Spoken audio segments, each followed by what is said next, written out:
Tonight, new video just in, filmed at the southern border of migrants climbing that border fence just moments ago, trying to get into the U.S., and they only stopped when they saw our crew there filming them doing it. Border agents telling our David Culver, who's right there, and it's his team that noticed the men trying to climb over the wall. They told them that Mexican cartels right now are urging migrants to rush into the United States before Trump takes office. This comes as Trump insists he will begin mass deportations and vows he'll use the military to do that. Let's just show you a checkpoint about 30 miles from the border in Arizona. This was empty in June, and now it is fully staffed and active.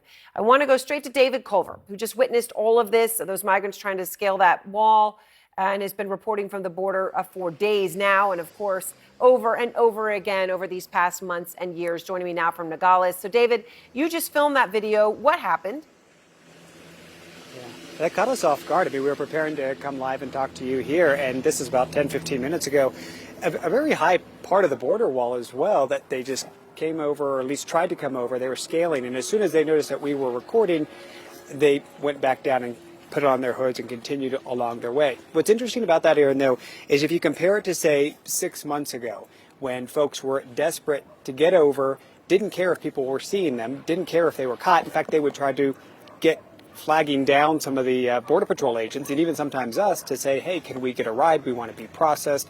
Then in June, President Biden's executive action came into play, and that limited the number of people who were going to be allowed into the U.S.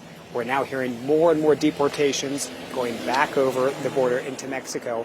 But I want to revisit, though, that checkpoint that you mentioned, because this all ties together. You're having people who are coming over, who are trying to do so undetected, and they make their way into the U.S. But what happens, as you mentioned, that checkpoint, that's 30 miles inland.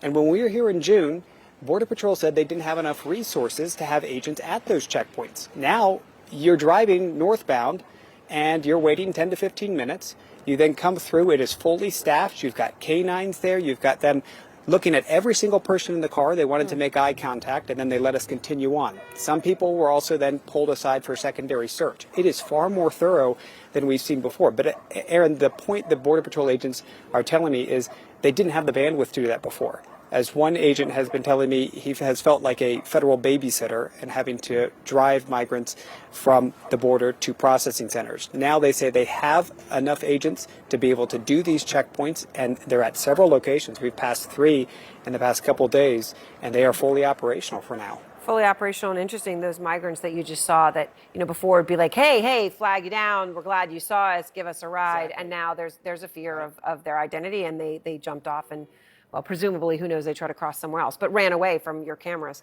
Hey, look, you've been down there just on this particular trip, David, for days.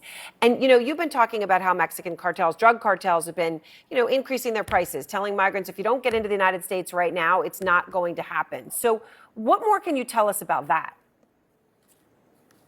I mean, it's like advertising a store sale, a limited time only. This is what you need to do in order to get into the U.S. That's what cartels are pushing. And we know that from local law enforcement. We know that from ranchers who live on the border, and that they're, of course, seeing some of the folks who come over and who end up getting caught. And we're knowing that the prices are now going up significantly. So one local sheriff says you're now looking at a minimum, on average, $7,500 a person that these cartels are charging folks. That will then go upwards into $10,000, $15,000, $20,000. And what you're hearing from the other side of the border, we've got contacts on the Mexican side at shelters, and they're saying the migrants are now starting to say this is a lot of money. We don't know if we have that to go forward with, only to then be deported within 24 hours. It's just amazing to see what is happening, up to $20,000 for a crossing. David Culver, thank you very much on that border again. And also tonight, there is a statewide recount, and it is happening in Pennsylvania, and specifically in that Pennsylvania Senate race. Now, right now, 16,000 votes separate the Republican Dave McCormick and the Democrat, the current Senator Bob Casey. Now, in a major boost to Republicans tonight, the Pennsylvania Supreme Court has just ruled that election officials must stop counting mail-in ballots that were invalidated because of an incorrect or missing date on the outer envelope. Okay. Makes sense. And Republicans, including Elon Musk, have claimed Democrats were actually trying to steal the election by pushing to count those ballots. Now, Pennsylvania Democrats have been trying very hard to steal the Senate seat that Dave McCormick won. You cannot allow partisan election officials to defy a court order. Senator Casey has taken election denial to another level. Now, and I said it makes sense, hey, the outer ballot, the date doesn't match. Okay. But the reality of it is 2 years ago, McCormick fought to have those very ballots counted when he was on the other side of the equation. He was losing to Mehmet Oz, and that was in the Senate GOP primary. McCormick argued in a 2022 court filing, and I quote, "The board's only basis for disenfranchising these voters is a technical error that is immaterial under both state and federal law." Now the shoe's on the other foot. Out front now, Neil Makija. He is chairman of the Board of Elections in Montgomery County, Pennsylvania. And Neil, I appreciate your time. So just to try to understand exactly what is happening here, you were counting these ballots that were not dated. Just to try to understand, what does that mean? People basically put a different date on the inside than the outside, or no date on the outside? I mean, what exactly are we talking about here? So essentially, look, this is something that's only true of mail-in ballots. One of the requirements under the election code is that you sign and date the outside of the ballot. Now, we also have a barcode on the outer envelope of the mail-in ballot, which allows us to track when we sent out the ballot and when we received the ballot. So we know when a voter is lawfully eligible to vote, we know when they're registered to vote, and we know when we got their ballot on time.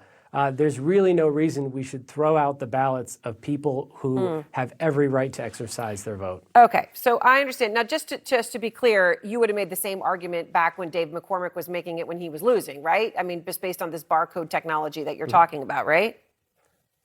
So I did make the same argument back then, and many of us have been making that argument throughout, because our job as election officials, we take an oath to the Pennsylvania Constitution, which has a right to vote in it. We take an oath to uphold that, and we want to protect every single vote. All right. So now we understand what the issue is, and obviously you've been consistent on this.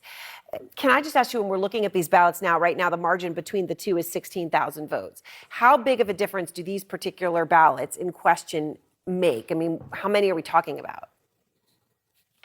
So look, in Montgomery County, it was about 500 votes. In the past, it has been in the 10 to 20,000 vote range. I don't have a number across the state. But I think it's most important to recognize that this really, for us, is not about this Senate race. This has been a saga for years, where we have been hoping that the Supreme Court would rule on the constitutionality of this. There was actually a lower court that said it is unconstitutional to throw out these ballots, but that decision hasn't been fully considered by the Supreme Court. All right. Now, with a 16,000 vote spread, obviously, from the perspective where you sit, right, that's not going to make the difference. But I want to give you a chance to just respond, though, because, you heard, what Elon Musk is saying, right? They're saying Democrats are trying to steal the election by pushing to count these ballots. I just want to give you a chance to say clearly, right, that you are wanting to count them now when they favor Casey, and you wanted to count them, or they don't favor Casey, but that they've been making the argument. Now, and 2 years ago, you wanted to count them when McCormick was wanting them to be counted, right? So there's no rigging here. There's nothing like that. This is you just thinking that they should be counted consistently in all cases, correct? We've always been in favor of counting votes that are from lawfully registered citizens who've submitted them on time. That's been the case since as long as I've been advocating for voting rights, both when I taught election law and now in office as an election official. All right. Well, it's important, that you're out there doing that and being so clear with how you see it and standing up for the law. So thank you so much, Neil. I appreciate your time. Thank you so much for having me on. All right. And next, Elon Musk showcasing the most powerful rocket yet that he hopes will, turn out well. Today's launch, though, did not go according to plan. What happened? And Putin lowering the bar tonight when it comes to using nuclear weapons, a crucial move. The war in Ukraine tonight hits 1,000 days. We're live again with Fred Pleiken in Moscow.